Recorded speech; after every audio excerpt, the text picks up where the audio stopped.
Hello, আসসালামু আলাইকুম everyone. Village life with Afia. তো হইলো দুষ্টামি কথা আছে। মাছ ভাজতেছি, বড় একটা রুই মাছের মাথা ভাজতেছি। এই যে এখানে একটু ভাত দেওয়া হয়েছে, উল্টে দিয়ে আবার মাছ ভাজতেছি। রুই মাছগুলো ভালো করে ভেজে নেব। রুই মাছ এই যে এখানে আবার আছে, আগে মাথাটা ভেজে নেব ভালো করে ভেজে, তারপরে এটা একটা তরকারি রান্না করবো। এটা আরও দিখাবে না, আরও দিখাবে। রুই মাছটা একটু ভালো করে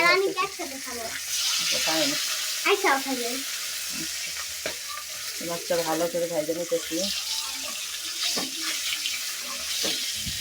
তো দেখতে পাচ্ছেন গাছ, এই যে এখানে ভেজে নিতেছি ভালো করে। রুই মাছটা হলো আমি হচ্ছে আলু আর বেগুন দিয়ে রান্না করবো। সবজিগুলো কাইটে নিচ্ছি, দেখতে পাচ্ছেন গাছ, দেখতে পাচ্ছেন। এখন আমি এটা উঠিয়ে নেবো একটা পাত্রের মধ্যে। তো ভাজা হয়ে গেছে, আমি উঠাই নিতেছি। তেলে সুন্দর করে ভাজছি। তো এটার মধ্যে উঠাই নিব এখন, এই পাত্রটার মধ্যে উঠাই নিলাম। এখন আরও পিসগুলো রয়েছে, এগুলো দিয়ে দিই এখানে ভেজে নিই মাছগুলো।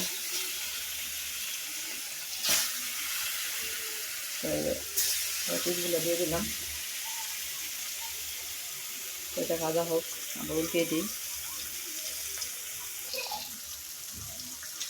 রাইস এইগুলো ভাজা হয়ে গেছে, উল্টিয়ে দিলাম আবার।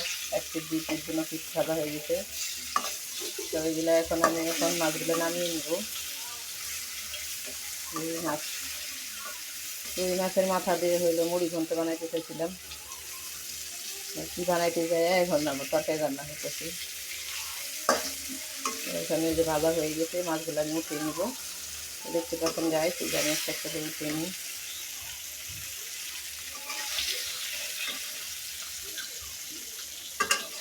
মাছগুলো উঠিয়ে নিলাম, ভাজা হয়ে গেছে।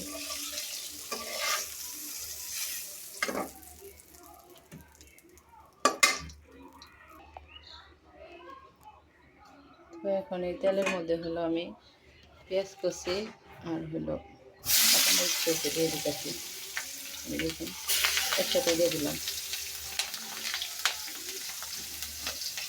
একটু ভাজা ভাজা হলে আমি এখন আদা বাটা, রসুন বাটা এর সাথে পেস্ট করা সেগুলো দিয়ে দেবো। তারপরে হলো এদের ফাঁকি মরিচের ফাঁকি অ্যাড করা, এগুলো দিয়ে দেবো। তো আমি একটা একটা দিয়ে দিই, আপনাদের দেখাই।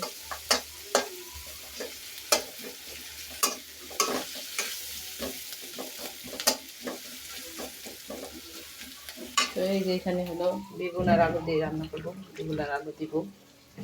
আপনারা দেখতে থাকুন। তো এখান থেকে আমি আদা বাটাটা উঠাই নিতেছি, একটুখানি দিয়ে দিলাম, বেশি দেবো না।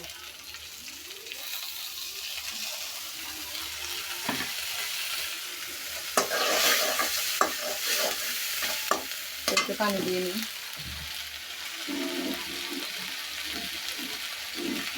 হলুদ দিয়ে দিই, হলুদের সাথে মিশিয়ে থাকি। আর একটু মশলাটা কষাতে দিই, লবণ দিয়ে দিই একসাথে। তো আমি আর মশলাটা বেশি দিব না, আজকে একটুখানি দিলাম, আর একটুখানি দিই।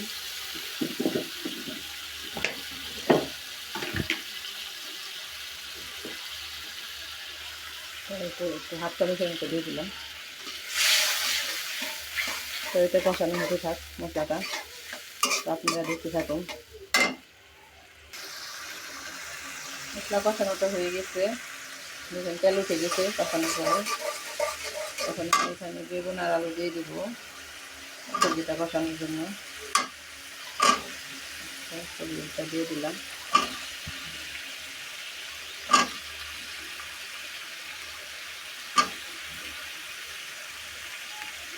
সবজি দিয়ে দিলাম। তো এটা এখন কষাবো আমি। বেগুনটা সিদ্ধ হবে, আলুটা সিদ্ধ হবে, তার জন্য কষাতেছি মশলা দিয়ে। দেখতে পাচ্ছেন গাইস, রুই মাছের তরকারিটা রান্না করতেছি, এভাবে রান্না করে খাবেন, অবশ্যই ভালো লাগবে। দিয়ে দিলাম, কষানো হতে থাক। সবজি কষানো হয়ে গেছে, দেখুন আলুটা গলে গেছে। এখন হলো আমরা ঝোল দিয়ে দিব, মাছগুলো দিয়ে দিব। ঝোল দিয়ে দিতেছে, ঝোল দিয়ে দিলাম। এখন হলো মাছ দিয়ে দিব। তো আপনাদের আল্লাহ হাফেজ দিয়ে দিই। আর এটা রান্না হলে একটু জিরার ফাঁকি দিয়ে দিব উপর দিয়ে। রুই মাছের মাথা এটা সব দিয়ে দিলাম। অবশ্যই স্বাদ লাগবে। তো গাইস, এই যে তরকারি রান্না শেষ। এখন জিরা ফাঁকি দিয়ে দিব উপর দিয়ে। আল্লাহ হাফেজ দিয়ে দিই। ওকে গাইস, আল্লাহ হাফেজ, সি ইউ নেক্সট টাইম। জিরা ফাঁকি কি দেখাবো, তাও একটু দিয়ে দেখাই অবশ্য। এই যে দিয়ে দিতেছি একটু একটু। আল্লাহ হাফেজ।